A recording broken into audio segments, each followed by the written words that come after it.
Yo creo que por eso es que me gusta, por eso es que descubrí esa vena en el mundo del emprendimiento, porque el emprendimiento, lo que realmente un emprendedor busca es algo cercano, es tener un socio cercano, Sí, sí, una sí. persona que puedas tocar, que te puedas involucrar, meterte en los negocios en donde te tienes que involucrar, no como inversionista que ponen dinero y por allá se van, sino que tú realmente agregas valor. Eso para mí es el marketing fundamental. El marketing esencial Sí. es el de tocar a las personas. No ser parte de algo hace mucho más difícil que una empresa funcione. Y más si eres parte de algo que está alrededor del marketing, que como decíamos al principio, para mí el marketing es todo. Si hacemos una cosa radicalmente icónica, diferente, no quiero más el evento de Corferias, quiero el evento masivo en una arena que hay por ahí disponible, hay la posibilidad de esto. Obama, nos vamos con eso. Tú has visto la proliferación de agencias, que es muy bonito, ustedes mismos son los grandes promotores de que eso pase. Esa democratización hace que sea más difícil competir para todo el mundo. Cualquiera puede abrir una agencia, cualquiera puede abrir una agencia digital hoy en día. No hay barreras. Antes a nadie se le ocurría abrir una agencia de publicidad, solo los grupos, ¿no? Hoy en día, gracias a Dios, están abriendo las tantas personas, ¿no? Pero eso hace el negocio más retador. De manera que eso quiere decir que también hay que poder tener la capacidad de hacer empresa en otras cosas, que es con el dinero tuyo.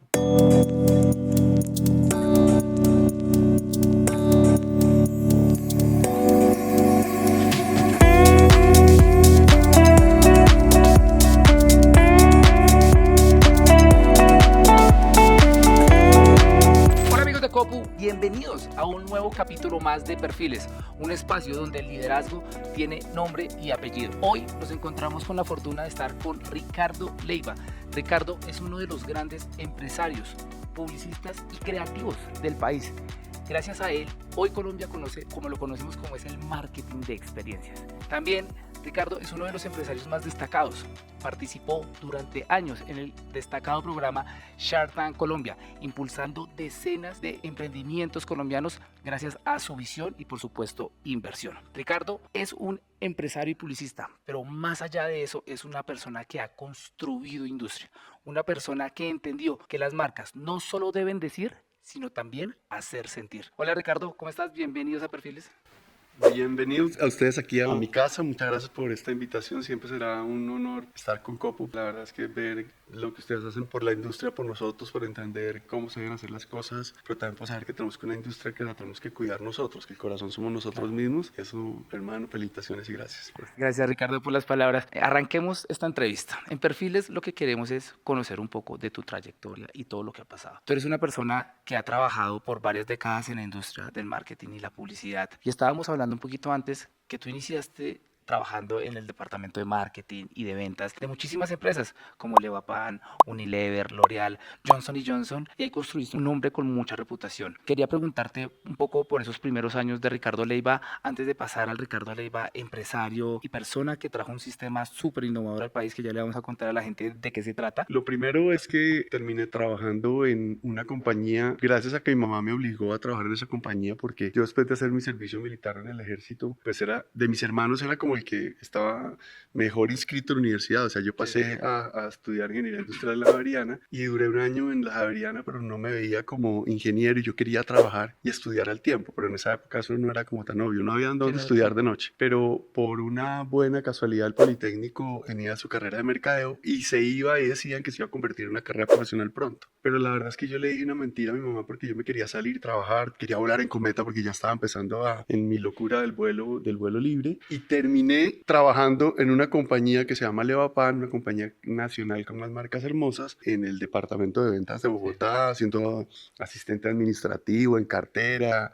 Y bueno, y ahí empezó mi carrera, voy a decir, pues, no por una casualidad, sino porque mi mamá me dijo, ¿quiere trabajar? Entonces venga, yo le consigo trabajo. En realidad yo tenía era como un negocio con mi primo y terminé ahí trabajando y ahí hice carrera durante mis primeros 6 años. Por eso entré a estudiar en el Politécnico por la noche, porque en esa época solo la EAN y el Politécnico tenían carrera por la noche. Ya. Y mercadeo era como lo que era más obvio para mí. Siempre yo he sido como muy comercial. Y esa carrera en compañías empezó ahí.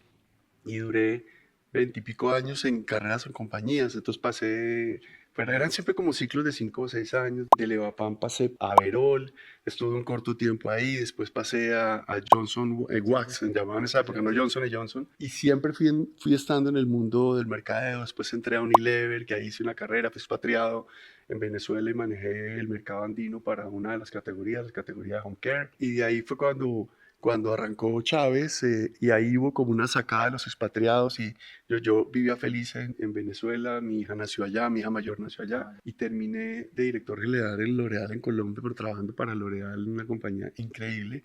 Y ahí fue mi última compañía en donde estuve en carrera de compañía y salí a emprender al mundo de hacer compañía cuando hicimos Sístole, que hoy en día se llama Latir. Y ese es uno de los capítulos de verdad más importantes de la historia de la publicidad colombiana. Y aquí lo vamos a explicar, porque tú en 2004 sales a crear Sístole, una de las agencias pioneras en todo el tema BTL, pero realmente pionera en lo que es el marketing de experiencia, ¿no? Y ahí tú lo creas con la familia Arango, junto con Felipe, junto con Marcelo, que eran este monstruo, y que me acuerdo que ustedes cuando arrancaron esta agencia, ustedes arrancaron trayendo experiencias como Bodies. Quería preguntarte, ¿cómo fue ese proceso de pasar de 25 años de trabajar en un mundo corporativo y desligarse de él y pasar a emprender y crear una de las grandes agencias de publicidad BTL y de marketing experiencial en el país? Yo descubrí que realmente el emprendimiento, hacer empresa era lo que me gustaba, pero realmente yo no salía a hacer empresa. Yo no soñaba con ser emprendedor, jamás, eso a mí no me pasó. Y es como nos pasa a muchos que hacemos carrera de compañía y por alguna razón, yo tuve una razón válida, pero yo me agarré con mi jefe francés, que llegó a Colombia, un nuevo jefe francés, y al final, por el cuento largo corto, me echaron. Okay. O sea, me dijeron, o te quedas en estas condiciones o te vas, y yo me fui. Bien, terminó mi carrera 6 años en L'Oréal con una compañía que adoro. Entonces yo salí y dije, bueno, por primera vez en 21 años voy a descansar un poco, pero en realidad el primer cliente que era Pharmacity en esa época, que era de Staton y no sé qué, me llamaron que si por favor los asesoraban en una cosa. Mi hermano Camilo con Cian, que teníamos la compañía, que él había sacado la compañía en cosas de merchandising, y yo terminé como con 3 trabajos, o sea, no terminé descansando, pero como con 3 trabajos, y ahí me buscó Marcelo, porque con mi hermano Camilo nos habíamos ganado una gran activación, gigante activación en el mundo de la coloración, que yo venía a ser peluquero. Hicimos una activación impresionante en el mundo de la coloración en esa época y Marcelo se enteró y ellos tenían una compañía de PR que hacían pequeños eventos en el grupo y me buscó porque nos conocíamos y me dijo, yo quiero que usted venga y monte la compañía de eventos aquí en el grupo. Cuento largo corto, le dije a mi hermano y a todos que no, y terminé entrando haciendo esta sociedad que éramos socios 50-50, como fue durante 20 años con el grupo. En ese momento era con los Arango realmente. Ellos eran socios de Vivido desde hace tiempos, pero yo no era socio de Vivido, sino era socio de la familia. Y era una cosa que era para mí interesante, que después descubrí, es porque yo emprendí, pero en realidad quedé metido dentro del mundo corporativo. Y yo podía ser socio si yo era socio. O sea, yo no llegué con una sociedad haciendo el 5% o algo así. O sea, yo llegué a ser la empresa. Pero por el otro lado, me sentía tranquilo porque toda la vida había estado en el mundo corporativo. Y realmente estar en un grupo como estos es seguir en el mundo corporativo de una manera u otra. Entonces eso creo que eso fue una razón importante para haberlo hecho bien y para haberlo disfrutado tanto y para haber hecho tantas locuras.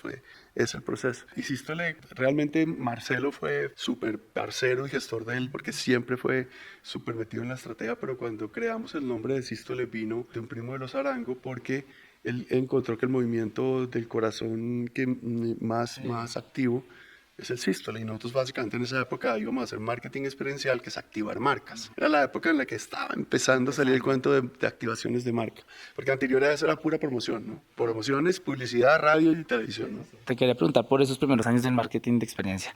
Hoy el marketing de experiencia en Colombia es todo, lo vemos en cada punto, en activaciones, en festivales, pero en esa época no existía. ¿Cómo fue ese punto de inflexión para ustedes cambiar la mentalidad a los CEOs, CMOs de las marcas para decirles, oiga, este es el futuro y a la larga acá es donde todo el mundo tiene que estar? Me recuerdo el mundo en la pandemia cuando extrañábamos esa cercanía y cuando pudimos salir otra vez, las experiencias volvieron con más fuerza.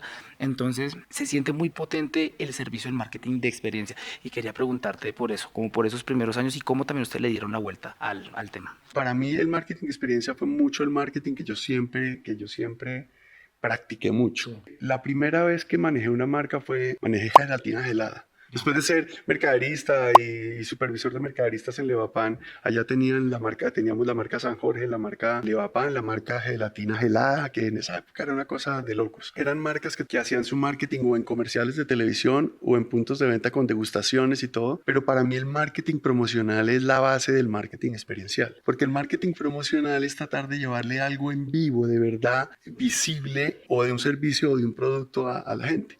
Entonces ahí aprendí que lo que realmente era más efectivo era tocar a la gente, era la experiencia con la marca. La única diferencia era la posibilidad de poder tú tener una experiencia con la marca que fuera lo suficientemente masivo para que pudiera compararse con la televisión, porque allá antes la gente solo veía las marcas en 2 canales o 3 canales que había, o en radio, o en el punto de venta. En realidad el mundo de los eventos era un poquito diferente. De repente por ahí Guns N' Roses, que había gran venta de cerveza, entonces había acción de marcas y obviamente las redes sociales y el mundo de la influencia, que los canales reemplazándose por influenciadores y por todo este tema, eso cambia. Pero lo más importante es que lo que siempre me gustó más del marketing, lo que siempre se me ha dado mejor, es el marketing que tiene que ver con tocar. Yo creo que por eso es que me gusta, por eso es que descubrí esa vena en el mundo del emprendimiento. Porque el emprendimiento, lo que realmente un emprendedor busca es algo cercano, es tener un socio cercano, una persona que puedas tocar, que te puedas involucrar, meterte en los negocios donde te tienes que involucrar, no como inversionista que pone un dinero y por allá se van, sino que tú realmente agregas valor. Eso para mí es el marketing fundamental. El marketing esencial es el de tocar a las personas. Después de unos años pasa de ser Sístole a ser Latir, ¿no? Pero Latir sigue siendo esa gran agencia con grandes puntos de experiencia, que ya vamos a contar lo último que ha hecho Latir, pero quería preguntarte por ese proceso de transición antes de que entremos a hablar de otros puntos de evolución de tu carrera que también han sido tremendos como empresario, pero quería dejar eso en grande, de que pasa de ser Sístole a Latir, pero Latir sigue siendo esa gran agencia de experiencias, de gran aporte a las marcas, de también de creación de producto propio, que eso es muy importante para mí en una agencia de BTL o de experiencias, cómo se crea el producto propio. Cuando nos separamos del Grupo Sancho, nos separamos por la pandemia. El grupo Omnicom en general, cuando hizo el proceso de adquisición del Grupo Sancho, seguramente, y eso yo nunca lo supe de frente, y es que tú no has visto que haya una agencia de BTL que haya comprado un grupo. A nosotros nos habían comprado, yo me había quedado con la mitad de mi participación, o sea, me había quedado con el 20 y pico por ciento de la participación de la compañía, cuando el Grupo Sancho se vendió ya a Omnicom, a BBDO, se vendió completo. Ese fue el proceso previo a la pandemia. Cuando llegamos a la pandemia fue el primer año que perdíamos dinero en 20 años. Pero los gringos dijeron, señores, nosotros no queremos seguir con el BTL. No tenemos BTL en ningún lado. Cualquier agencia del grupo que tiene BTL la tendrá en sus países. Y yo normalmente había aceptado vender porque yo iba a hacer la red de shopper marketing, de marketing experiencial, pero no era un acuerdo expreso. La pandemia era la peor demostración para ellos, que no querían nada que tuviera que ver con ese marketing que no es de recurrencia, de clientes recurrentes. Nosotros tenemos clientes recurrentes más bien fieles, pero el BTL tiene una problemática súper compleja y es que no tiene la recurrencia. Tú te ganas una licitación en BTL y sales feliz y llegas a la compañía, no voy a decir nombres porque son casi todas, y ay, te ganaste estos proyectos. No, listo, desde ahora empiezas a participar con las otras 8 que ganaron. Entonces la evolución tiene mucho que ver con eso. Pero, ¿por qué te cuento este cuento? Porque cuando una de las cosas por las que siempre quise y aprecié y valoré mucho a mis socios, especialmente a Marcelo y a Felipe, pero yo me acuerdo que Felipe siempre sufría mucho con el BTL, no era tanto que fuera con nosotros, pero la mayoría de publicistas, la mayoría de gente del marketing sufre mucho por el BTL. Es que es un sufrimiento, que la promotora no llegó, que se cayó el vaso. Y yo decía que yo tenía mi peleota, los amigos del grupo. O sea, yo siempre tenía una pelea al año con Felipe por eso. Porque había un estrés de un cliente y él se ponía bravo, él se estresaba mucho con el BTL. Y por eso es que yo de verdad lo recuerdo con tanto cariño, porque era muy divertida. Nuestras peleas eran una cosa que tenían que ver con eso. Y siempre se solucionaba, pero el BTL tenía que ver con cómo hacer para llevar las cosas a unos extremos. Hicimos cosas altamente extraordinarias para marcas, convenciéndolos a llegar a cosas extremas, haciendo que el marketing experiencial se empezara a llevar un pedazo de la torta más grande. Claro. Ese es realmente el resultado. Y lo hicimos entre varias compañías y entre varias compañías que hicimos que eso terminara pasando, pero a mí siempre me hacía falta mi producto propio. Y desde esa perspectiva, siempre en el grupo tuvimos unas épocas en las que en las que hicimos proyectos que eran proyectos propios, pero no es la naturaleza de una agencia.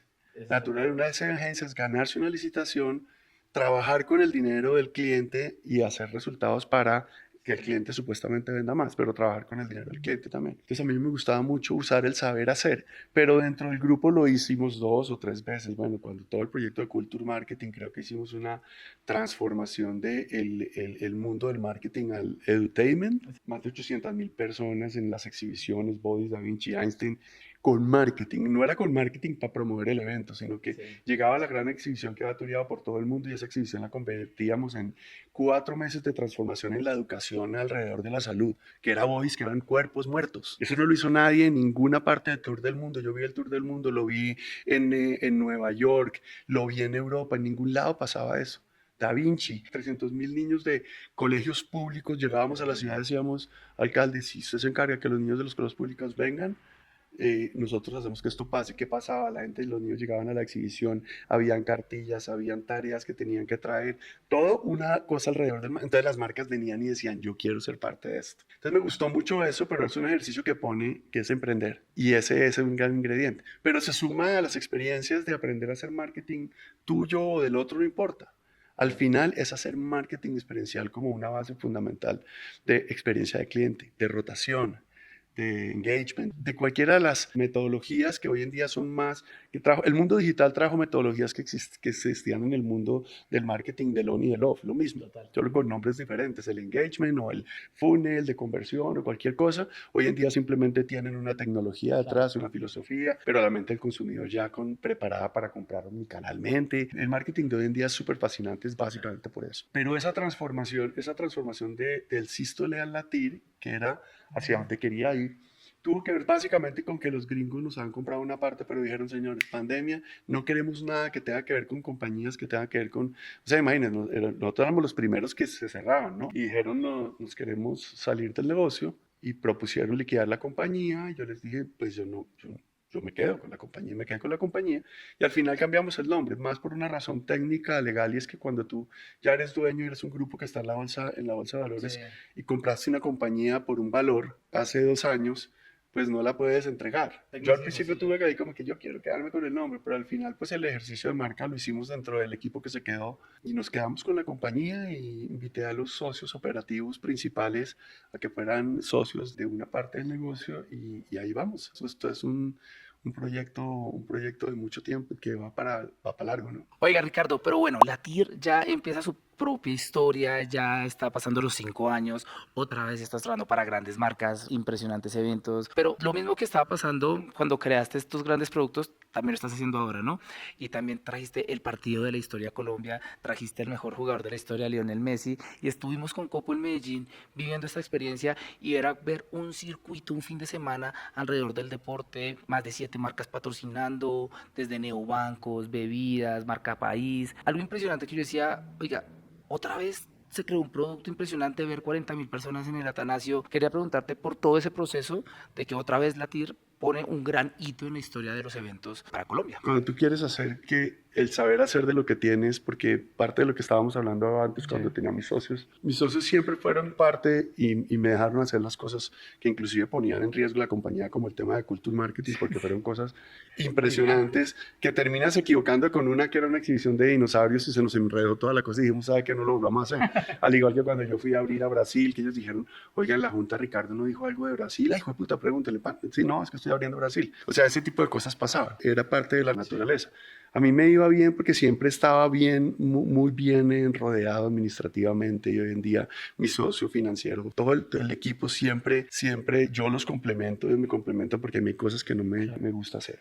Pero el tema del partido de la historia fue por una oportunidad que nos llegó desde un socio de Ecuador, terminados metidos en Colombia, metiéndosela todo, siendo la agencia campaña que hacía todo el rollo, con muchos retos administrativos complejos que terminaron en quedando, pero entregamos un espectáculo real. O sea, no importa lo que pasó detrás, el espectáculo real, el compromiso que teníamos con el Inter de que fuera el mejor público, la mejor organización, pero adicionalmente que generáramos un impacto que lo creamos nosotros fue muy importante.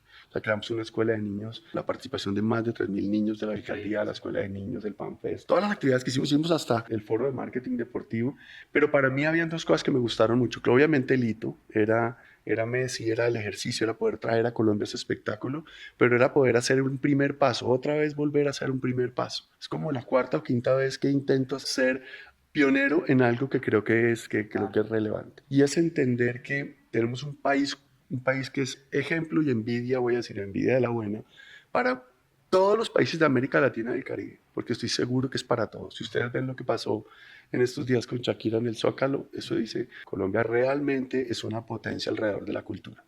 Pero tenemos una segunda cultura de oportunidad que es la cultura del deporte. Y la cultura del deporte en Colombia solamente es o fútbol y solamente es del hincha. El marketing deportivo es parte y motor económico de países desarrollados.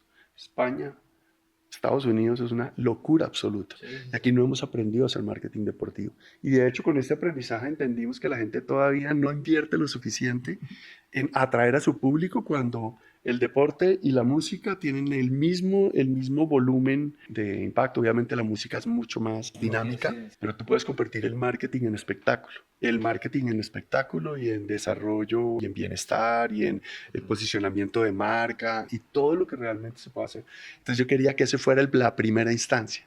Esa primera instancia para las cosas que están pasando con el nuevo estadio de Bogotá, los estadios transformándose, los alcaldes transformando los estadios, Medellín ya arrancando la transformación después del partido que hicimos, Barranquilla, todos entendiendo que el fútbol tiene esa opción. Lo que no saben todavía es que el deporte es el que realmente tiene que convertirse en parte de la vida y de la economía de los usuarios, del cliente, pero ahora de las marcas. Sí, y un poquito como le pasó al mundo de la música, ¿no? O sea, el entretenimiento musical hoy mueve una cantidad de dinero en el país, pero es muy cierto, el marketing deportivo solo se utiliza en temas de fútbol y hay que darle la vuelta a eso. En temas de competencia. Ajá. Pero lo que no tiene lógica es que uno vea en nuestros países la mayoría de equipos de fútbol quebrados, teniendo la dura cuando pueden ser un motor de bienestar. Cuando es motor de bienestar, a las marcas les interesa. Claro. Si el deporte es bienestar y es interés para mi cliente potencial, por ahí voy. Si es la moda, si es la música, por ahí voy. El mundo de los patrocinios, el mundo de las marcas involucrándose con proyectos, tiene que ver, y el deporte sí lo es, porque el deporte tiene un alcance tremendamente relevante. El fútbol en Colombia tiene un alcance impresionantemente relevante cercano a la música. Entonces, ahí hay muchos buenos pasos para hacer. Acabamos de hablar de el Ricardo Leiva, marketer, publicista y también empresario, pero en el mundo de la publicidad. Pero ahora hablemos de el Ricardo Leiva, empresario que hace varios años participó en Shark Tank y lo que estaba diciendo al comienzo, participaste en varias temporadas y me imagino que impulsaste cientos de emprendimientos, participaste en cientos de ellos. Quería preguntarte por esa labor en Shark Tank. ¿Qué te dejó? ¿Cuáles fueron los grandes aprendizajes? ¿Qué fue lo bueno? ¿Qué fue lo no tan bueno? ¿En cuáles emprendimientos siguen estando actualmente? Y un poquito también la experiencia de cómo pasar de, obviamente, paso de ser un publicista muy exitoso a ser un empresario muy exitoso en el país, involucrándome en otros focos de negocio. Lo que siempre pasó fue que, digamos que la vena de estar, voy a decir, en el ecosistema emprendedor se dio por dos razones. La primera, porque la red de emprendimiento de alto impacto más importante del mundo, que es Endeavor, en el año, creo que eso fue como 2011, me buscaron cuando ellos hacen reclutamiento de compañías que tienen la perspectiva de tener un crecimiento de alto impacto, 5 veces de crecimiento posible, expansión y todo ese tema. Y bueno, ahí hay muchas compañías, está Bodytech, está Gigiola Nicolás, está Timoni y Sebas de Rappi, o sea, ahí están las compañías, hay una gente re que te crack en eso, entonces para mí fue un privilegio porque era la primera compañía que era como del mundo de la publicidad, que no es de ese mundo un poquito más tech, que es el que es replicable. Y ellos básicamente lo vieron porque ellos escogían por dos cosas, por el modelo de negocio o por el emprendedor. Y el emprendedor por la base de innovación y todo este rollo. Entonces yo fui la única compañía escogida en ese IP mundial en México y ahí entré en el ecosistema del mundo emprendedor. Pero yo tenía una cosa y es que yo tenía mi propia compañía, pero en realidad tenía mi compañía donde estaban mis socios que realmente no querían, eran grandes empresarios, pero el mundo del emprendimiento no es lo de ellos. Pero ahí entendí y me integré muy bien al mundo emprendedor. O sea, fue cuando me llamaron de Shark Tank, que querían que alguien del mundo de la publicidad del mercado fuera uno de los Sharks. Entonces, por eso estuve en todas las primeras temporadas, siempre estuve súper presente, metiéndome en la mayor cantidad de casos que se pudiera, invirtiendo en donde se podía invertir. Muchas de las inversiones terminaban haciéndose, otras se terminaban haciendo. Y hay un punto en el que el proyecto no se grabó este año, pero la cantidad de emprendedores fueron diluyéndose porque hicimos rondas de inversión, o hicimos salida de la inversión y todo el rollo.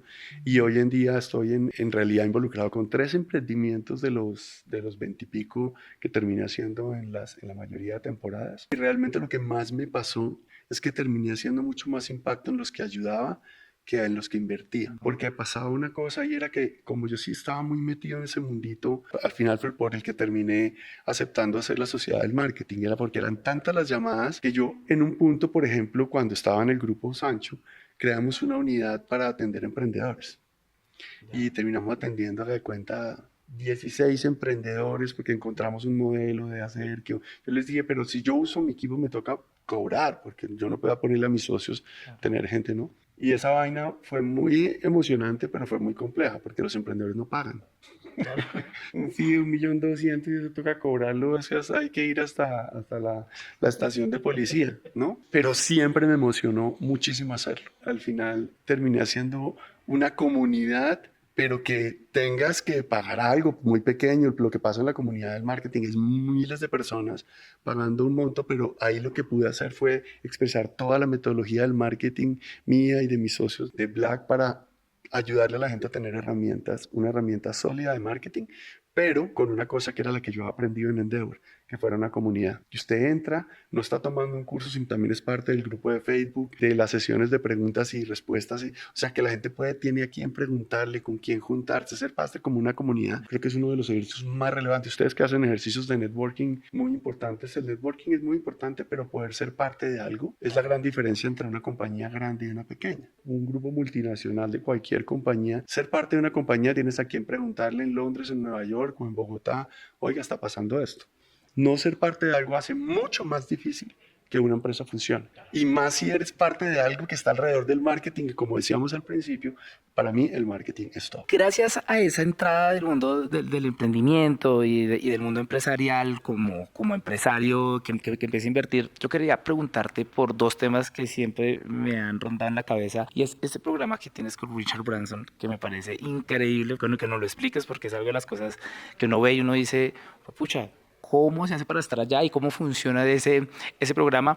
Y también es que el año pasado entraste también, lanzaste un producto junto con Sofía Vergara, que es Dios Mío Café. Es un café que se está comercializando alrededor de todo el mundo. Ya nos habías contado un poquito de eso, pero quería que le contaras un poco cómo empiezas también en el mundo empresarial a crear productos y formatos tal cual como pasó en el mundo de la publicidad. Ya eso deja ver una visión que hay, no solo en un solo punto, sino en cómo funciona una visión global tuya alrededor de los negocios. Estamos ahorita pasando por un momento súper retador que viene del tema del partido y las inversiones del partido y de entender si los proyectos deben seguir siendo proyectos que llegan y que los cogemos y no los cogemos y todo eso es porque hay cosas que lo enamoran a uno mucho como esto que acabamos de hacer y después tienes que sentarte y decir valió la pena o no. Siempre va a valer la pena porque aprendes, porque eso lo puedes convertir en cosas mejores y todo el rollo, sobre todo sobre la base de que entregaste algo que generó un impacto positivo. Bueno, digamos que ahí esa es la parte positiva. Pero siempre tuve el conflicto cuando ya logramos el acuerdo de cambio y de quedarnos de Inesar Latir.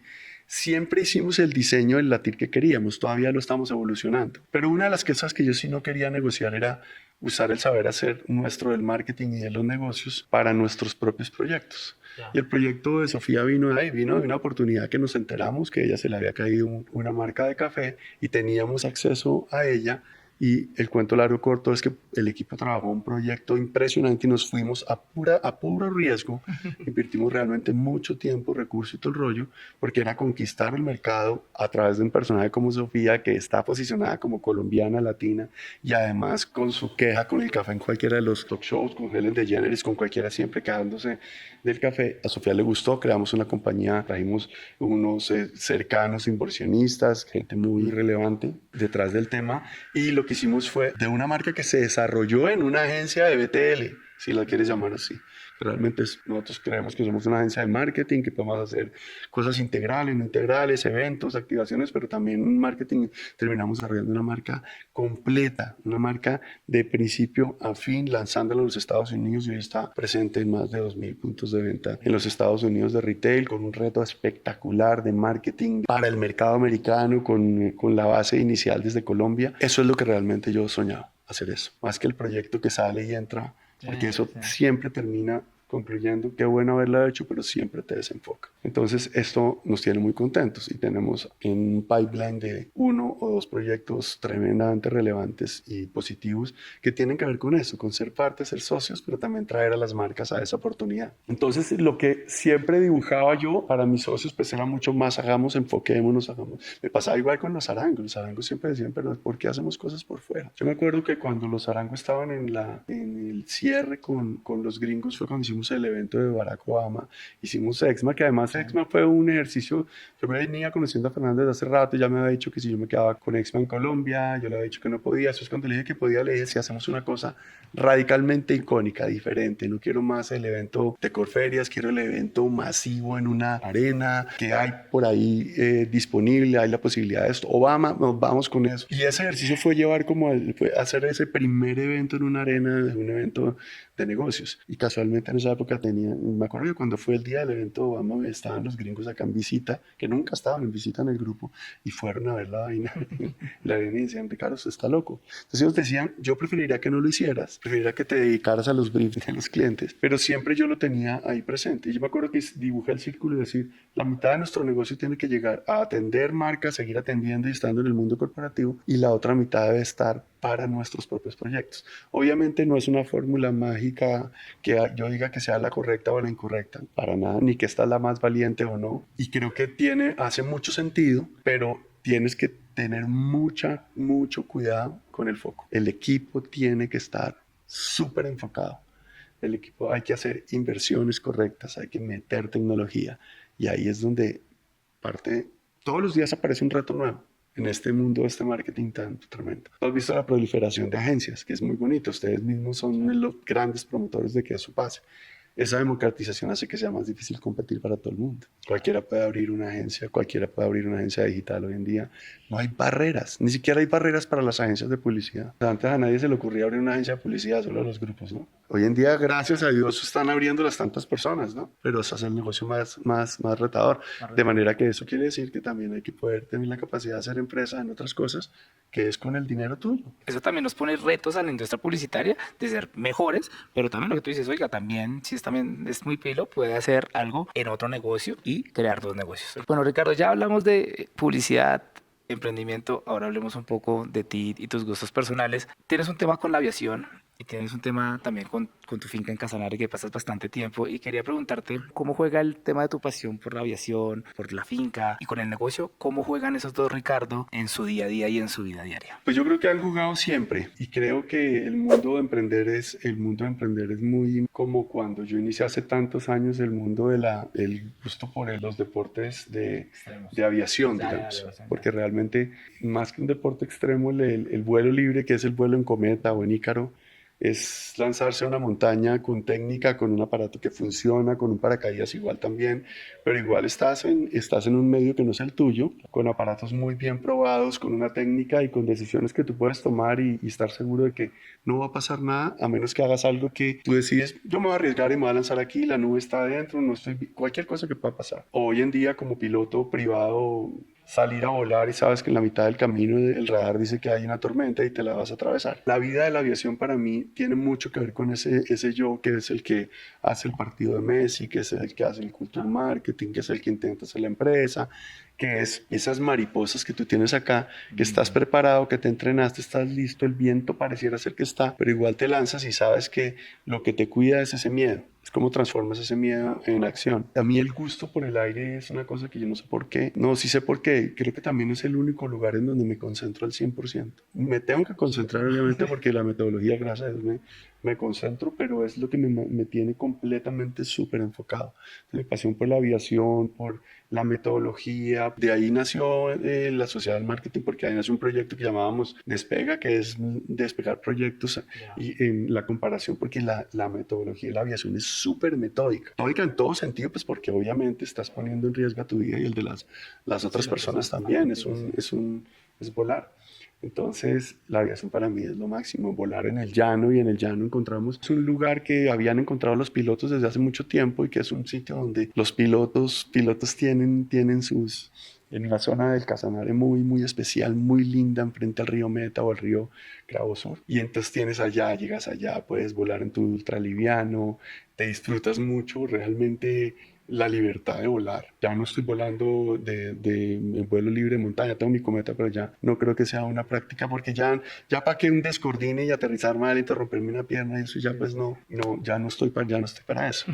Pero sí un ultraliviano que también tiene y la avioneta y ese rollo. Entonces me encanta lo que significa transportarse de un lado hacia otro en tu propio avión, en tu propio parche, eso me gusta. Bueno, ya llegando acá al final de esta entrevista, Ricardo, siempre preguntamos un poquito sobre la huella. Tienes una carrera impresionante, todo lo que nos has contado y has dejado una huella, pero ¿cuál crees que es esa huella que deja Ricardo en los próximos años? Entendiendo que ya dejó una huella imborrable en varias industrias. Tengo dos cosas que son para mí muy importantes y sobre todo las he aprendido en los últimos años en la TIC. Increíblemente, yo creí que se las había enseñado, pero me las han enseñado mis socios, porque cuando yo salí del grupo y creamos la TIC, pues yo invité a los directores que vinieran a ser parte de la compañía y tratar de que sean socios, pero he aprendido dos cosas que son muy importantes, que es lo único que uno tiene que dejar en el mundo empresarial. Son la base realmente de la esencia de hacer empresa, especialmente en este mundo. Lo primero, y es que a la gente no se le puede olvidar que la mejor idea, el mejor diseño, el mejor proyecto es el siguiente. Eso es una forma de hacer los negocios que si la haces con cuidado, porque cuando la hemos hecho mal nos hemos equivocado porque no entendimos que lo siguiente no significa que descuides lo anterior. ¿Ok?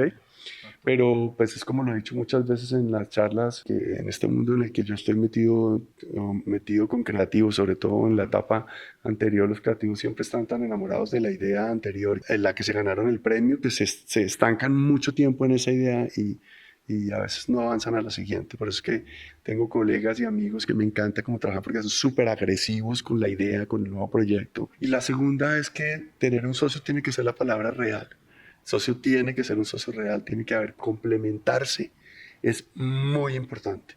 Sumarse es muy importante, respetar al socio es muy importante. Ellos, mis socios, Leo, Majo, José, Pau, Dianita, todos me han enseñado al respeto, ellos más que lo que yo he sido capaz de hacerlo con ellos. Ser socio no es una teoría. Y ellos realmente han hecho todo por ser socios, de manera que hay que construir sociedad. Claro, tener un mal socio es terrible. Uno puede no ser un mal socio, sino ser un buen socio. Y uno puede escoger un mal socio y escoger un buen socio. Y además tú lo escoges en el tiempo, claro, porque eres claro desde el principio. Entonces, pues, yo tengo un agradecimiento profundo con mis socios y eso lo quiero dejar como un agradecimiento y un legado muy importante. Tratar de enseñarle a la gente cómo ser buen socio. Tremenda hora la que acabamos de vivir, recorrimos no sé cuántos años, cuántos momentos, cuántos espacios. Quería agradecerte por de verdad tremenda entrevista y por tantos aprendizajes. Y no sé si quieres despedirte con algo a toda la audiencia que nos está viendo, algo que le quieras dejar, algo último final. Hay un mensaje que me encantaría decirle a todos los colegas, a los publicistas, a los marketineros, que se nos está olvidando una cosa y es que nos hemos encerrado en el marketing en el mundo de Colombia y no hemos entendido que Colombia ha sido conquistador y abrir oficinas en otros países no es necesariamente solamente conquistarlo. Tenemos la posibilidad de conquistar mercados. Nosotros estamos pretendiendo conquistar en algo el mercado americano alrededor de la manera de hacer el marketing, asociándonos pero no se nos olvide que la oportunidad también está en conquistar mercados por fuera. Y hay varios que lo están haciendo. No es los grupos entrando, sino los grupos saliendo. Y hay más grupos entrando en el mundo de la publicidad que grupos como nosotros y como otros saliendo. Y creo que esa oportunidad no se los puede olvidar. Así que ahí les dejo. Amigos de Copu, de Canal 1, gracias en un nuevo capítulo más de Perfiles, esta vez con el gran Ricardo Leiva. Chao, chao.